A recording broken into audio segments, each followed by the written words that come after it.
Hello, everyone. My name is Jaeson Yoo. I'm the Chief Evangelist for AUTOCRYPT. Hello from Seoul. What I'll be talking about today is we're a automotive security company. We've been an enterprise security company for longer, but we've done automotive security since 2007, and we were asked by a very key client here in South Korea to come up with a PNC POC scheme so that we can get ready for a commercial rollout, hopefully next year. Everyone's very excited about plug and charge here in this corner of the earth. And by doing so, our key client asked us to address the white paper that was mentioned several times already, authored by ChargePoint, ELAadNL, and DigiCert. So what I'll do is I'll give you a brief background for the people that don't know about our company, and then I'll provide how the case study came about.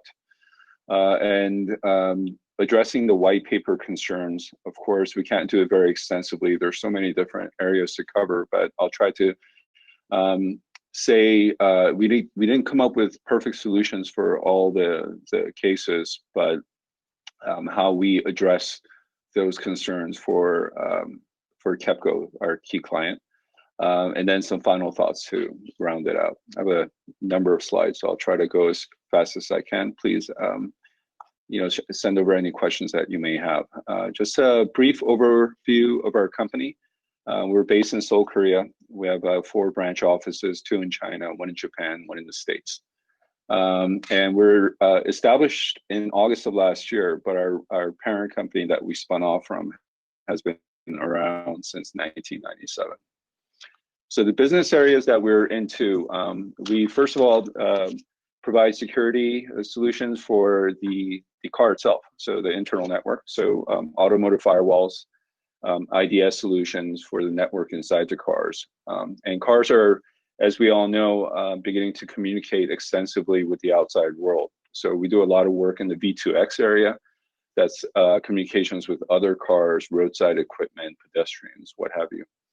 We're also very involved with V2D, vehicle to device. So the problems that come with integrating mobile devices to implement new services and the security concerns and requirements that come with that. And of course, I'll be talking mostly about the V2G security, which is safe and secure charging of electric vehicles.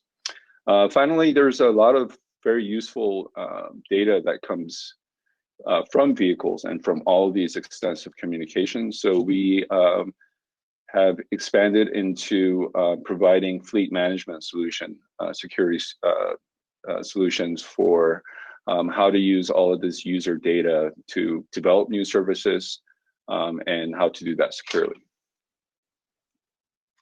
Just to give you a brief history, we came up, like I said, our parent company, Pensa Security, was founded in 1997, but we provided the first automotive security solution in 2007, and we have provided 14 security systems ever since. We are the security head for almost all of the smart road construction projects here in South Korea. And last year, as I mentioned, we spun off from Pensa Security and formed AUTOCRYPT just to focus exclusively on automotive security, and have expanded our work with the V2X security systems in South Korea and abroad. And we are also expanding our solutions into the vehicle to grid areas, as well as security for fleet management services. We received industry recognition, and we're very thankful for that. AUTOCRYPT was the TU Automotive shortlist for the Industry Choice Award for the Automotive Tech Company of the Year, and we're shortlisted for that this year. Last year, we were the winner of the Best Auto Cybersecurity Product and Service. We believe that it's very important to have industry cooperations, and that includes the development of global standard protocols for automotive and transport solutions. So I spend a lot of time with that. These are some of the cooperative areas that we work with, both as Penta Security and as AUTOCRYPT. In the EV charging area, obviously, we're working with CharIN, and we're regular contributors to the ISO 15118 testing symposium. And I'd be regretful if I didn't introduce our partner for the PKI interoperability demo today on the Korean side. GridWiz is started in 2013 to provide communication solutions for EVs and EVSCs. It's actually the first CharIN member from South Korea. Over 90% of DC chargers have GridWiz solutions embedded into them here in Korea. And they have 60 customers in over 18 countries for their SCCC and EVCC solutions.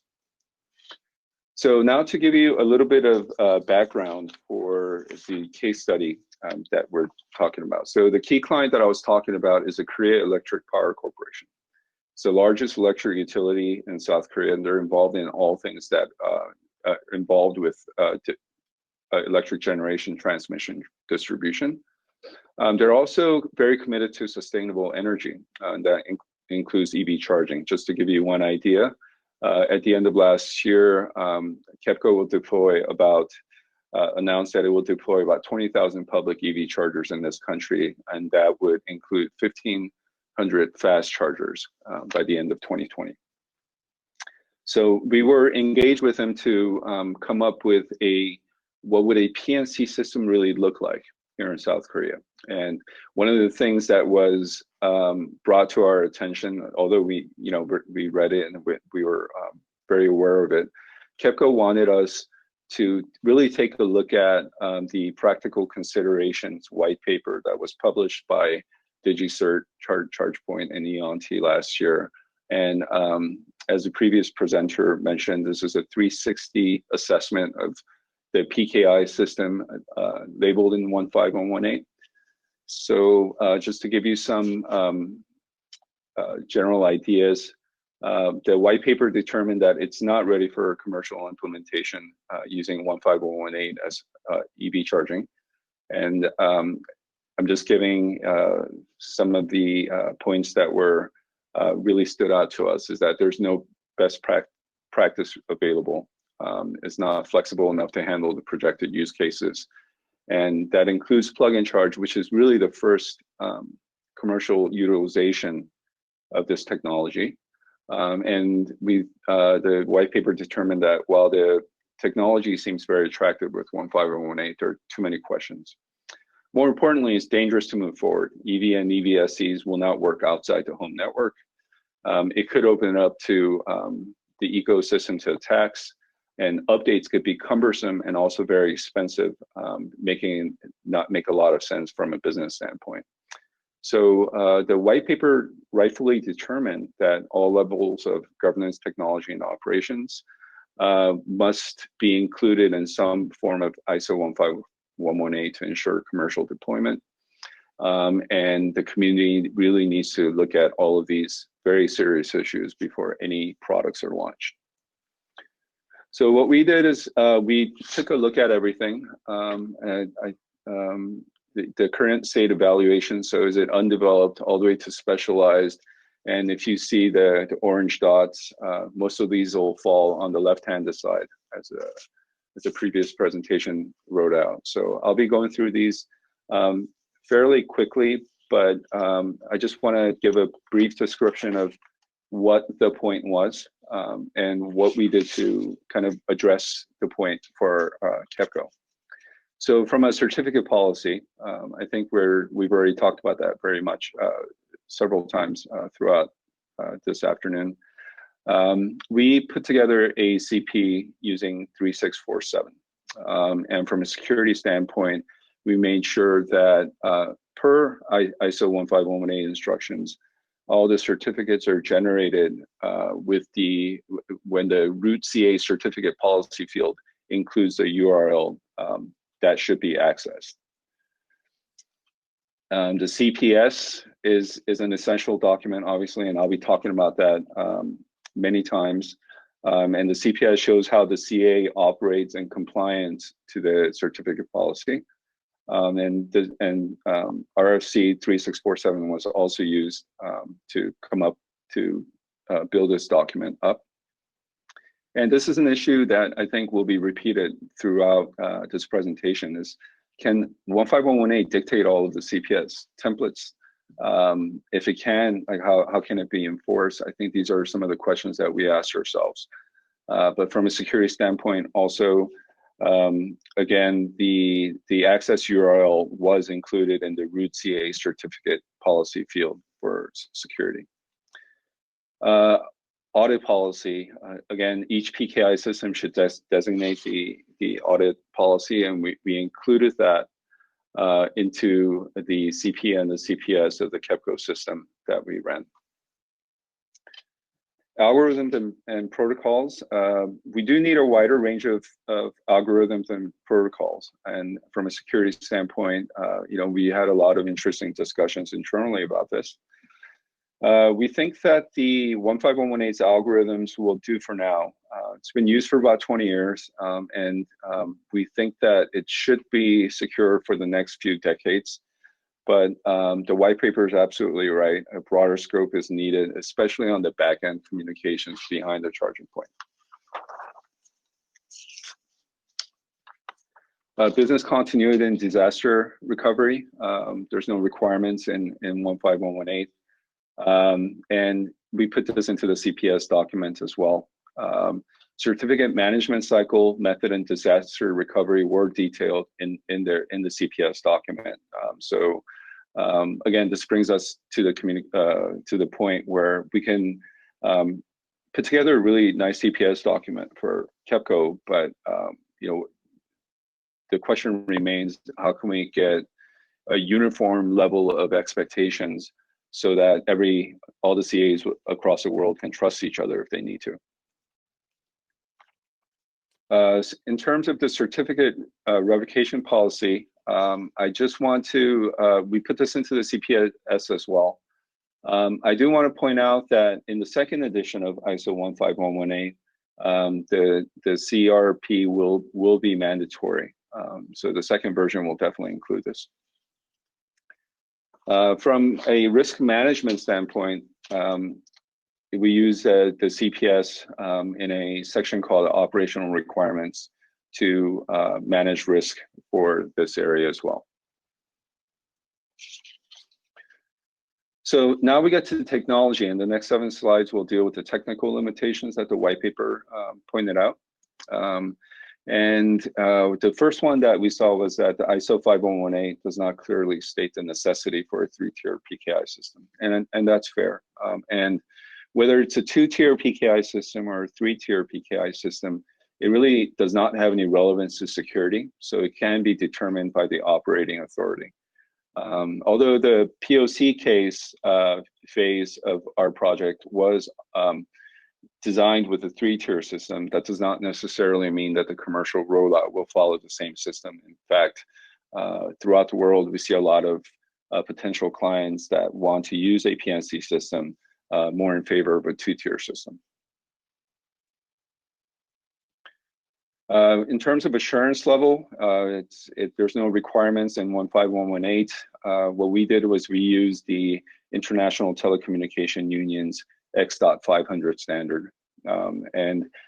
We also used digital signatures, which were calculated on private key values to identify users to fortify security.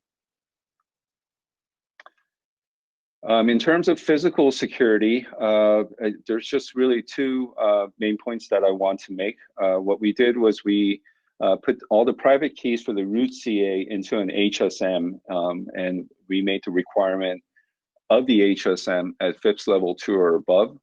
And most importantly, the root CA is then operated offline and only connected when it absolutely needs to be.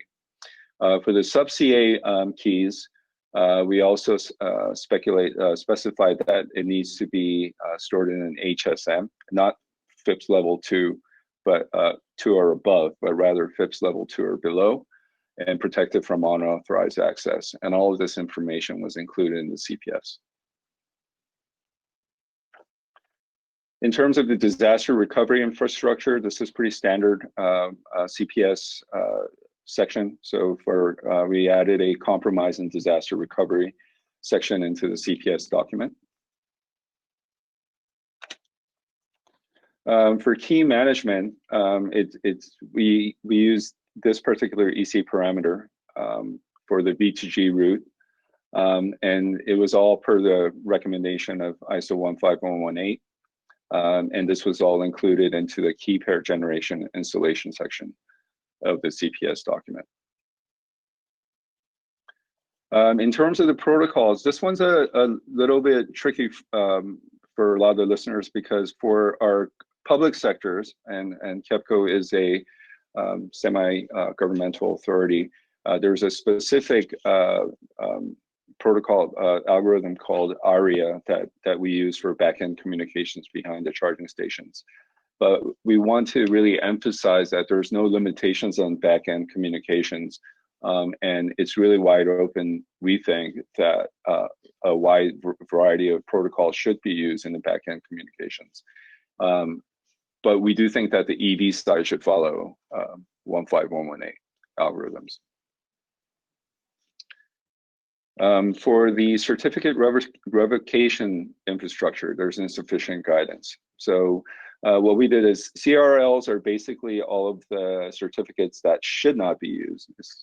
Just to put it really simplistically, it's a bad guys list. And what we did in CPS is that we required that all CRLs, including complete and delta CRLs, are supported. And we also made sure that when the server is undergoing online revocation status checking in real time, we made sure that OCASP is supported, and this was all included in the CPS. So now we get to the operations point, and this is the last section. So there's a need for identity and access management requirement for ISO 151 users. And we included this into the CPS as well. I think the main part of that is we listed the key job titles and key responsibilities of the people who should be operating the identity and access management component of the PKI and the PKI system itself. So it was included in a section called the procedural security controls section of the CPS.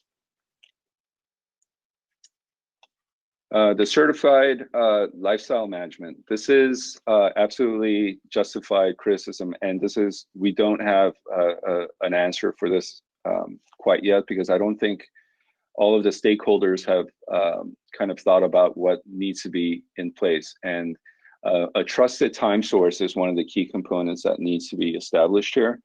The EVs, OEMs could do this. They could, for example, link onto the GPS system to get a trusted time source. Perhaps the EVSE side could use timestamps for each time it was charged to get a trusted time source, but it's not currently in place.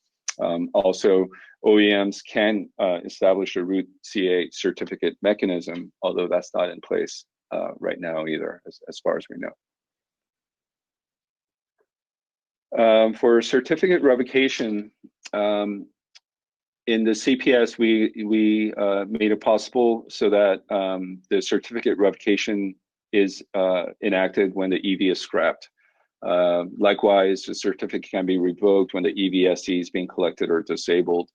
I think a key point to this is that the revocation is managed separately from the contract validation periods. So it's going to be a separate area where it just deals with the revocation component. And the certificate repository, the VDE application guide, which we talk about quite a bit in the PNC world, assumes that there can be a certificate repository service, but it does not exist yet. We do think that the root CA should be available to any EV user, assuming that, and it should be published on a website, assuming that the website on which the root CA is available is maintained and secured.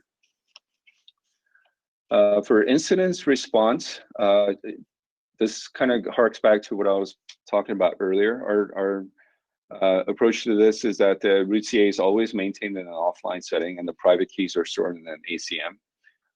And the CPA requires that only permitted individuals can access the root CA, obviously from an offline setting. If the root CA private key has been compromised, all of the certificate system is shut down and all certificates are revoked. PKI compliance and audit, we completely agree. It's up to the organization though to collect all the CAs, archive it, and have it periodically audited. So we included that into the CPS document. It's still a question on how all root CA operators will be audited, and will they be audited on similar terms? All those kind of questions remain. And finally, the cross-certification. Before cross-certification can happen, operators must agree to all security audits so that they can trust each other. This isn't even a part of the KEPCO project because we're just trying to get it PNC enabled in one VTG root in one area. But we did have some discussions on this, and we agreed that if you're going to cross-certify with another root CA, you need to be able to trust it and see how it's audited, and perhaps audit it yourself. We do think also that if one of the root CA in a cross-certification scenario experiences a security compromise and accident, all of the cross certificates should be revoked by all of the other root CAs that are connected to that root CA. So for final thoughts, I wanted to just kind of go over two areas and just kind of, I know I went through a lot of technical areas, but it all comes down to that whoever is operating the PKI should really take into account all of the different requirements that are there that were established in the white paper. So it was a really valuable roadmap for us. And like I mentioned, the KEPCO case study really compelled us to really look at the practical considerations white paper and look at all the concerns that were on there from a security provider standpoint. But we did come to the conclusion that in all likelihood, ISO 15118 cannot address all the concerns established in this white paper, nor can it enforce any sort of mandatory rules for all of the stakeholders to follow. So that leads me to the second point, which is that stakeholders need to take responsibility for secure EV charging. And this would include any entities that are looking to establish PKI for EV charging, first with plug and charge. And if they do so, they must set up a certificate policy and a certificate practice statement before any commercial system can be implemented. On a much lesser note, the OEMs can also implement features to bridge technology gaps for safe implementation and to kind of make all of the concerns that are outlined in the white paper be whole and be addressed as a whole. But really the key questions that remains to me is how can all of the stakeholders create a common baseline for trust? PKI operators need to trust each other within the V2G ecosystem. So all of the concerns that we did for the KEPCO, that was for one single ecosystem, and that would include the CPOs and the EMS SAPs or MOs that are involved, as well as all of the different people that would be involved in the PNC ecosystem, the OEMs. Since the white paper addresses all of those concerns just for one system, I think for me, it only follows that this problem can only be exacerbated when you bring on the interoperability issue into account, because now not only do you have to trust all of the players under one root CA, now you have to trust another root CA altogether. So that leads me to my final points, which is interoperability. And a lot of people ask, and we started talking about this last year, why interoperability? And it's really a practical need right now in the global EV and the EVSE market. OEMs just simply cannot predict all the V2G routes that its vehicles need to trust and to connect to. Just to give you one operation, if a car is manufactured here in Korea, if it's exported into Japan, into Germany, it can't predict all of the V2G routes and it needs to connect to in Germany. In fact, it can't even predict which country it's going to go to when it rolls off the lot. So this is something that the rest of the stakeholders have to kind of figure out, the interoperability with the aid, of course, of OEMs. And today's demo shows the technological feasibility of interoperability through a specific method called cross-certification. And we like this one because it's very 15118 friendly.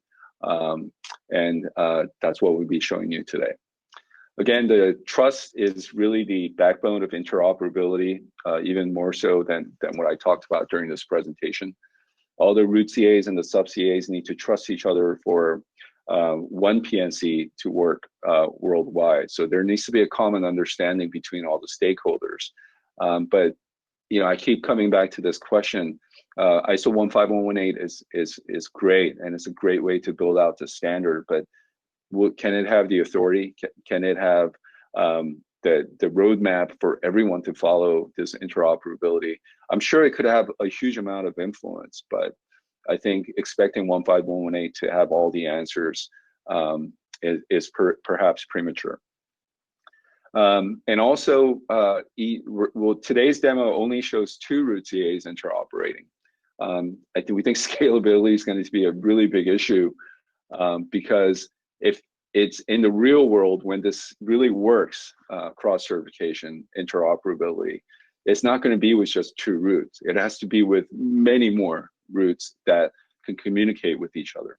So the questions that we need to face as looming issues will really need to be the scalability issue that will come when many root CAs need to be interoperable with each other, perhaps through cross-certification.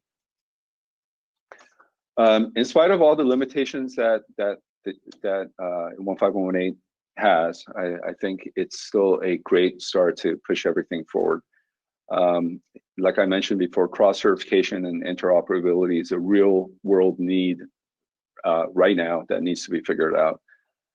So please, let me know if you have any questions, and please stay tuned for the cross-certification demo that will follow immediately after this. Thank you very much.